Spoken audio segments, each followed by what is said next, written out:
Rahim.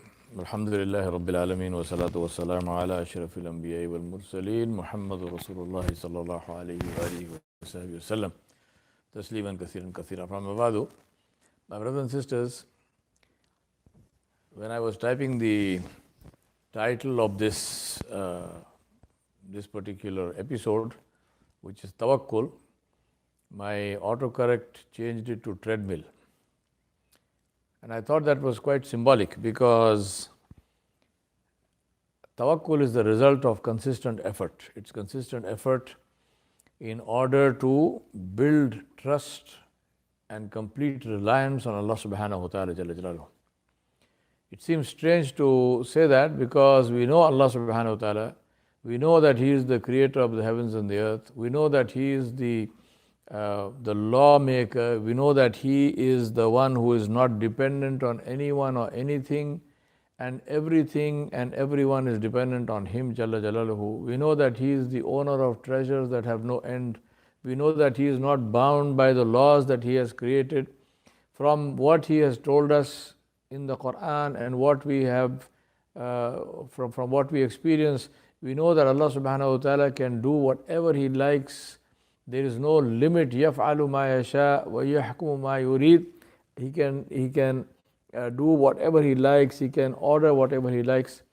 And this is the one with whom we have a relationship when we say إِيَّاكَ نَعْبُدُ وَإِيَّاكَ نَسْتَعِينُ. We say, Oh Allah, we only worship You and we only seek help from You and nobody else. And therefore we have a right to trust Allah subhanahu wa ta'ala and to expect Allah subhanahu wa ta'ala to help us. And this is something that I am not demanding, it's something that Allah subhanahu wa ta'ala told us He will do. So technically speaking, there should be no difficulty in having tawakkul, in having that complete state of contentment and state of tranquility and peace in the heart. But and I know this is not how we operate, and that's why we cause misery and trouble for ourselves. We are living in all kinds of needless stress because we do not trust Allah subhanahu wa ta'ala. Na'udhu. Tawakkul, my brothers and sisters, is the tawheed of the heart, where in the heart there is no one other than Allah subhanahu wa ta'ala jalla jalaluhu. And that's why tawakkul is so important. I remind you and myself of the hadith of Ibn Abbas radiallahu anhu, which is in Bukhari and Muslim, where he said that Rasulullah sallallahu alaihi wasallam said, 70,000 of my ummah will enter Jannah without hisab, without being brought to account. And they asked him, Ya Rasulullah, who are those people? He said, they are the ones who will not request, who will not ask other people to do ruqya for them, and they do not believe in omens, good luck and bad luck, and they don't use taweez and amulets, and they don't use cautery, which is it's a way of used to be a way of cure in those days where you branded yourself with fire, and they put their trust in Allah and they have tawakkul on Allah subhanahu wa ta'ala alone. Now Ukasha radiallahu anhu was there, and he stood up and he said, Ya Rasulullah, please say that I am from these people. Nabi sallallahu alaihi wasallam said, Ukasha is from those people.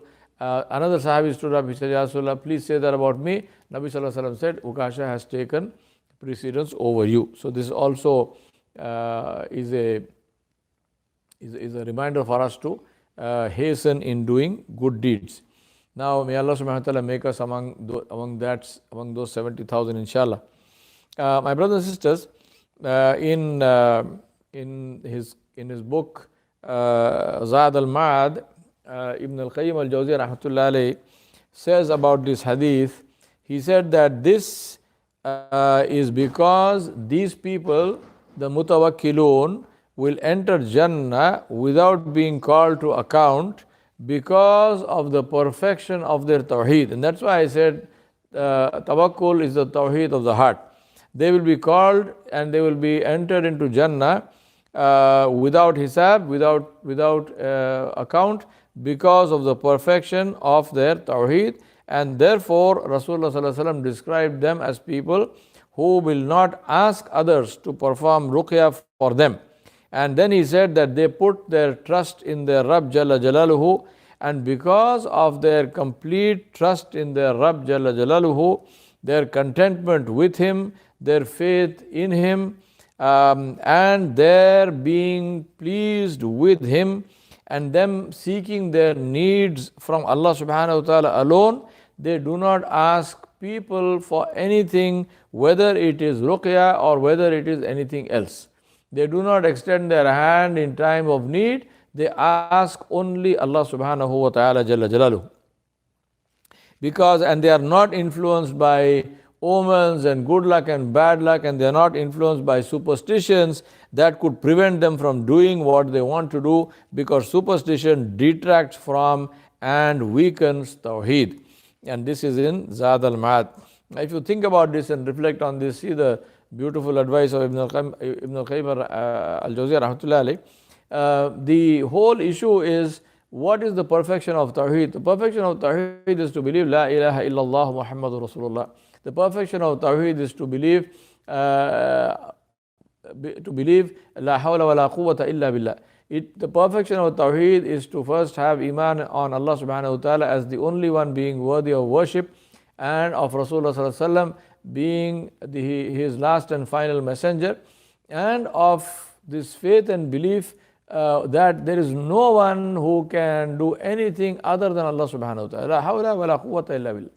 My Shaykh used to say, the translation of La ilaha illallah, he used to say, Nahi hai koi ma'bud siwa Allah ke, and he would say, Nahi hai koi hajat rawa siwa Allah ke. He used to say, there is no one worthy of worship except Allah, and there is no one who can fulfill any need except Allah. So he used to say कि अल्लाह ताला को माबूद मानने के माने ये हैं कि हम अल्लाह तबारक व ताला को अपना हाजत रवा माने, कि अल्लाह के सिवा हमारे हाजात को कोई और पूरा नहीं कर सकता. He used to say that accepting La ilaha illallah, accepting that there is no one worthy of worship except Allah, consists of also accepting that there is no one who can fulfill any need of ours whatsoever except Allah subhanahu wa ta'ala. Therefore, we do not ask anyone for anything other than Allah subhanahu wa ta'ala. He used to give this very beautiful example. He used to say that when the bride accepts the nikah, right, when the groom is in the nikah, the ijab and qubul, the ijab is from the husband, from the groom, and the qubul is from the wife.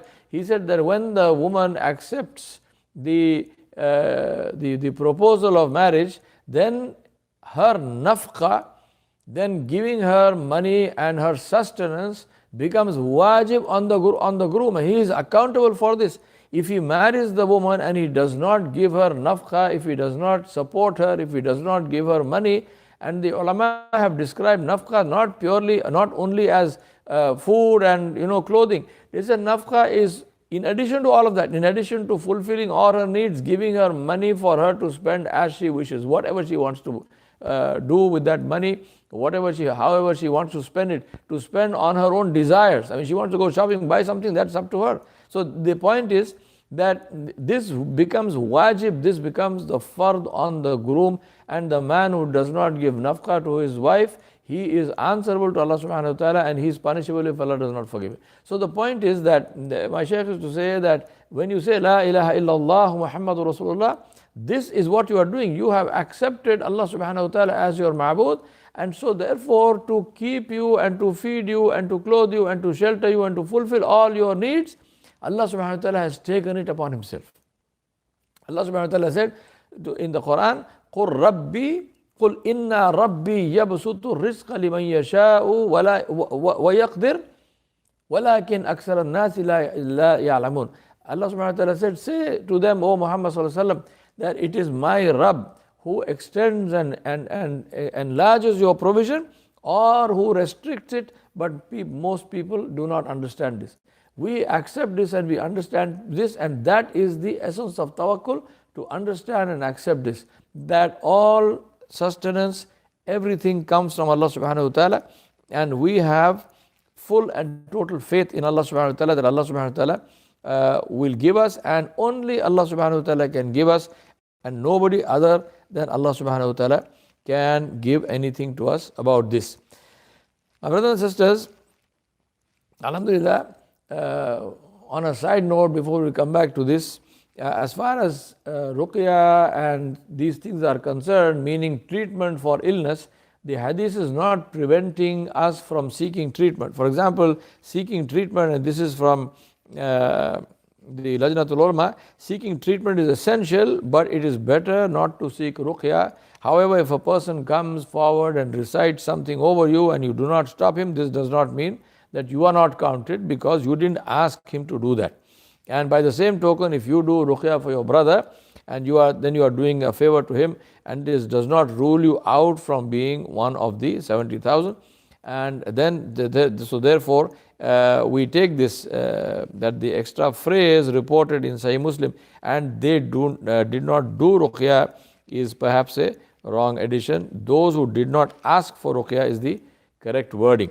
Wallahu alam. So the point is in this to understand is that as far as the issue of tawakkul is concerned, it is to have this complete and total faith and trust in Allah subhanahu wa ta'ala alone. Abu Dharr Ghifari radiallahu anhu, one of the Sahaba who was inshallah among the mutawakkilun, he was known for his tawakkul. It shows the complete contentment of these people, how having tawakkul on Allah subhanahu wa ta'ala gave them such complete peace of mind. Abu Dharr Ghifari radiallahu anhu is going in Medina one day, and he met his friend. His friend said to him, how can you live like this? You have nothing in life. You have no wealth and nothing. How do you live like this? Abu Dharr Ghifari radiallahu anhu says, I am wearing this thobe. He said, I have clothes. He had a thobe on his shoulder. He said, this is my spare thobe which I wear on Fridays, on Jummah. He said, I have a donkey if I want to ride and go somewhere. He says, I have a goat which gives me milk. He says, I have a hut, I have a roof over my head. He says, what more does a person need? What more do you need? Right? Now think about this and say that Abu Dharr Ghifari radiallahu anhu was also a human being. Abu Dharr Ghifari was not a Nabi. Abu Dharr Ghifari was not an angel. How did he develop this kind of complete and total contentment? Abu Dharr Ghifari radiallahu anhu was dying. He had come back from Baghdad, and he was living in Medina. At that time, Amir Muawiyah was the Amir of Syria, and Abu Dharr Ghifari radiallahu anhu used to scold him in open court for being for what he saw as being ostentatious or using luxury and wealth. So Amir Muawiyah sort of requested Uthman bin Affan radiallahu anhu, who was the Khalifa, Amir Mu'mineen, to call Abu Dharr Ghifari to Medina so that he would be rid of this. So Sayyidina Uthman radiallahu anhu called Abu Dharr Ghifari radiallahu anhu, and when Abu Dharr Ghifari came radiallahu anhu, Sayyidina Uthman honored him, and he said, I will give you land, I will give you a pension. Abu Dharr Ghifari said, no, I don't want anything from the state. I said, I will take nothing. And then he requested permission to go and stay in a place which was far away from, outside on the outskirts, but quite a distance away from Medina. He said, I don't want to live with all of these people. He says, there is too much of disobedience of Allah, there is too much of luxury in Medina. And imagine what is the period that he's talking about. What would people like this say today if we saw how we live, where we live, how we spend money? Anyway, so Abu Dharr Ghifari radiallahu anhu went and stayed. He and his wife used to stay there in this place, and they had nothing. They had just one in a small house, in a hut, and they had a couple of camels and stuff and some sheep. Now Abu Dharr Ghifari radiallahu anhu was dying, and his wife was there, and she was very worried. She didn't know her husband is dying in front of her, and she came to him. She said, look, we have nothing in the house. We have absolutely, you do not even have cloth for your coffin. What shall I do in this state? We have got nothing. Abu Dharr Ghifari said, make some food. He said, whatever food you have, make some food, because we will get guests. She said, make food for guests. Who is going to come here? This is the outside the city, outside the place. No one comes here. No one comes to visit. Abu Dharr Ghifari said, make some food, we will have guests. She said, how do you say that? On what basis? Abu Dhar Ghifari radiallahu anhu said, I was with Rasulullah sallallahu alaihi wasallam, and Rasulullah sallallahu alaihi wasallam said that there is one of you who came to Islam alone, he lived alone, and he will die alone, and he will go into Jannah alone. And Abu Dhar Ghifari radiallahu anhu said that among all the people who were there in that room with Rasulullah sallallahu alaihi wasallam, I am the only one alive. So he said that statement of the Prophet ﷺ applies to me. So Allah will send people to do my funeral, to do my janazah, to bury me. She made some food and she stood outside to see, and sure enough she saw some, he passed away, and she saw some dust, and when she saw the dust, it was a group of people. When they came, they saw her, they said, whose house is this? She said, Abu Dhar. She said, the Sahabi of Rasul. They said, the Sahabi of Rasulullah sallallahu alaihi wasallam. She said, yes, the Sahabi. They came and they honored him, and they said, oh subhanAllah, he's passed away. And they said, we will do his ghusl, and we will do his janazah. And one of them said, I have kafan, and this is my personal thing. This is not from anything from the state. So this kafan was sent by Allah subhanahu wa ta'ala, and they did his kafan, and they buried Abu Dhar Ghifari radiallahu anhu. This is the great Sahabi of Allah subhanahu wa ta'ala, of Rasulullah sallallahu alaihi wasallam. My brothers and sisters, people who understood tawakkul, they lived lives of such beautiful tranquility. It's amazing. Today we live in a world where we are stressed out for all kinds of stuff. We are stressed out for because of work and this and that, and we have created a life which is so full of stress and depression. That it's strange, because we worship Allah subhanahu wa ta'ala. Why are we stressed? Why are we depressed? Right? The story of Hasan al-Basri rahmatullahi alayhi once. I mentioned these stories so many times, but I keep on repeating because the beautiful stories, and there is much benefit in listening to them again and again. One day Abu Dhar Ghifari radiallahu anhu is walking down the street. He overhears a conversation between two people. One man is complaining about his life and he's saying, I have this difficulty, that difficulty. Hasan Basri rahmatullahi said to the man, what a strange person you are. You are complaining about Ar-Rahman to somebody who has no mercy. What mercy does a human being have? He said, you are complaining about Allah to someone who has no mercy. Another time, Hasan Basri rahmatullahi is standing in Salah, in Tahajjud in his house. Right? And then he hears some sound as if there is an intruder in the house. He doesn't stop his salah, he doesn't break his salah, he doesn't go to check, to investigate. He is praying. And then he stands and he says, he makes dua and he is finishing. When he finishes his salah, he makes salam. He sees a man standing in front of him. This man says to him, he says, what kind of a man are you? So Hasan Basri said, what happened to you? What do you mean? What? He said, you have nothing in the house.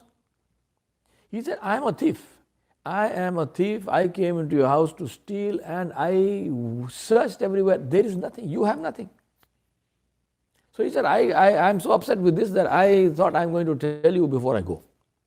I am going, but before I go, I want to tell you, what kind of life is this? Hasan Basri rahmatullahi said to him, no, I have something, I will give you. He said, what is it? He said, go make wudu. He said, go make wudu and come. The thief was also a Muslim. Anyway, he went and made wudu. He came, Hasan Basri said to him, stand here, and he started Sallallahu Akbar. So the thief said, well, the man said he will give me something, let me see what he gives me. So he also started praying. I remember he is praying next to the person who is called Sayyidul Tabi'in, one of the highest of the Tabi'un, inshaAllah. A person who was the student of Ali bin Abi Talib radiallahu anhu. His Quran, his recitation, I'm not talking about tajweed, I'm not talking about the lahan, the tune, I'm talking about I always say that the tune in the voice of the Qari is his understanding, it's what is happening on his heart when he is reciting the Quran. So Hasan Basri rahmatullahi reciting Quran, imagine what kind of a experience there must have been. Hasan Basri rahmatullahi prayed 2 rakat and he made dua. And when he finished, this thief who was there, he started weeping and he said, please, Ya Sayyidi, I bring Iman again. I make tawbah, I make istighfar, please make dua for me. Wallahi, you gave me something which I could never have got anywhere. This is real wealth, that I am connected to Allah subhanahu wa ta'ala. I came to steal something from you, but you gave me a gift, and that gift is the connection with my Rabb Jalla Jalaluhu. My brothers and sisters, this is tawakkul. This is something in the heart. And this is why Allah subhanahu wa ta'ala sent us Ramadan, for us to sit and reflect and think. I want to end with my favorite story on this. And that is from the life of Hatim al-Asam, rahimahullah ta'ala. We are doing a series of lectures on Hatim al-Asam, the wisdom of Hatim al-Asam. And those people coming to that class have heard this story many times. Alhamdulillah, this is a different audience. Hatim al-Asam, rahmatullahi alayhi, was a great scholar of Islam, and he lived in the time of Ahmad bin Hanbal, rahmatullahi alayhi. And there is a record of the two meeting also. Now, Hatim al-Asam was known for tawakkul. That was his brand. His principle in life was anything which he considered zaid or zarura, he would give away in charity. He would not keep anything more than need, he would give it away. So one day Hatim al-Asam had this real desire to make Hajj. So he collected some money, but he didn't have enough. He had money for his fare on the caravan, but he didn't have money to leave behind for his family. So he was very sad. He called his family together. He called his wife and so on. He said, "Look, I want to go for Hajj, but this is the situation. What must I do?" His wife said, "If you have the money, go. If you don't have the money, don't go.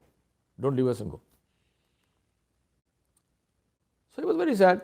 One day he was sitting, he was thinking about this. All the caravans have gone, the last one is there, and I am unable to go. I have this really deep desire to go for Hajj.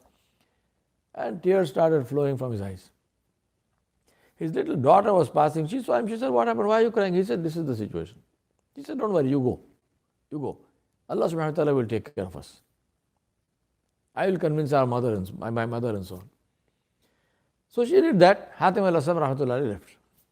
Now, as they started off in the caravan and they were going, a scorpion bit the head of this caravan. He was in intense pain. He was suffering. He was struggling. Hatim al-Asam rahmatullahi made dua for him, and he became okay. Now the man was so grateful to him that he said to him, "I will take care of your entire travel. So here is the fare you gave me. Take it back. You are my guest, and I will take care of your entire travel until you come back home." So alhamdulillah, Hatim al-Asam rahmatullahi raised his hand and he said, "Ya Allah, you have taken care of me. Now take care of my family." Meanwhile, they have gone to Hajj. Meanwhile, the family is now in difficulties because there is no money. There is, they are having trouble for food and so on and so forth. And the mother is, angry with the daughter, but the daughter is smiling and laughing. She's smiling and laughing. So the mother says, "What's wrong with you? You're smiling and laughing." She said, "Tell me." The mother said, "Your father has gone. There's no one here. There's no one for, where will we go? How will we sustain ourselves? And you are laughing. And you are the cause for this because you are the one who persuaded me to agree," and so on. The daughter said, "Tell me, who left? Who has gone? The raziq or the marzuq? The giver or the consumer?" The mother said, "The marzuq, the consumer." She said, "Then why are you worried? The giver is still there. Ar-Razzaq Dhul Quwwatil Mateen is still there. So why are you concerned? Why are you worried?" This is the meaning of tawakkul. I will continue the story, inshallah, in another. The story is not ended here.